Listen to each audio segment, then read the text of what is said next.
Steelers TV with head coach David Matsos following the Sheffield Steelers 4-3 victory against the Nottingham Panthers on Saturday night. And David, mixed emotions, I would imagine elation and also a little bit of relief at the end there. Well, yeah, I thought that for being short, I thought they played extremely well. I mean, they challenged us, and I actually thought our bench they started tiring just because we were killing so many penalties. And you know, I think come the third period, we were exhausted. We had a full set of bodies, but we were exhausted just from being on a 5-on-4 and trying to prevent the power play goals. But you know what? I mean, at the end of the day, you have to find ways. You find ways to win, and tonight we did. You know, we get in overtime, and towards the end of the game, we weren't really generating a whole lot. I don't think either team really was, to be honest.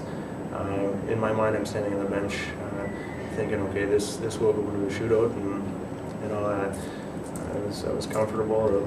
Jody Lehman looked very square. I mean, from the bench when guys were coming in, he looked like he had most of the net covered. And there weren't many holes. It was going to take a perfect shot to beat him, but yeah, I mean, it's a win, you know, and that's what's important. Talk about the penalties for a moment, and the referee with Murray Hansen. Did he come over and did he say he was going to call it a lot tighter? Because he just seemed to be calling everything at the...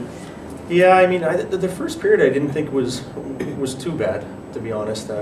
We did get a warning. I know we got the same warning as Nielsen did for Nottingham, and Murray wanted to see more flow in the game. He didn't really like the game that was being played because he doesn't want to. He would rather put the whistle away, and he gave us a bit of a warning. And you know what? In the second period, we took far too many penalties. Yeah. That exhausted us. And I was saying that, like when we were 5-on-5, I thought we were explosive in the second, and then, like I said, I think just the amount of killing that we did in the second period took away from our 5-on-5 in the third. But you know, at the end of the day, it's like I said. I mean, it's 2 points, and they're valuable to us right now. They are indeed. Messers, Talbot, Legui, and Dowd in the penalty shootout. All three of them scored, and good choice, coach. Good choice. Yeah, and it just alters. You know, I think the shootout alters.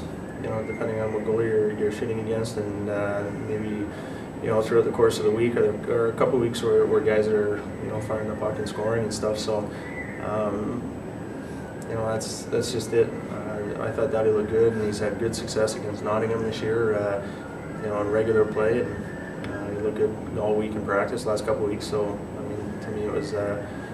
No-brainer. He tried to deke Robinson twice, didn't he? And then the third time he shot the puck. Did guys talk to him on the bench in between the other penalty shots, or is he basically all his own decisions? No, I mean it started. And to be fair, like I thought the first two moves that Dowdy made were actually quite nice, and he was a fraction away from it going in, right? But he had Robinson going the right way. Robinson actually made two nice plays by just getting the tip of his stick to just get it off of Dowdy, but. They do talk, you know, like Leggy went in, Legui went in and scored his first one, and you know, he came to the bench and said, you know, because of course Talbot went in and tried to deke on that, his first one, and it didn't work, and Leggy just said, you know, he comes up far, but he's backing into his net, just shoot it. And Dowdy didn't listen, but but the in fair play, I mean, I think the first two shots that Dowdy took were quality. I mean, he made nice moves, and he was like a fraction away, but he scored a big one to finish it. He did indeed. 2 huge points for the Sheffield Steelers. Another 2 would be very nice on Sunday. Remember, the Steelers take on the Newcastle Vipers. 6 o'clock start at the Sheffield Arena. Old Andre Payette in town. Always fun when he joins us. Don't miss out.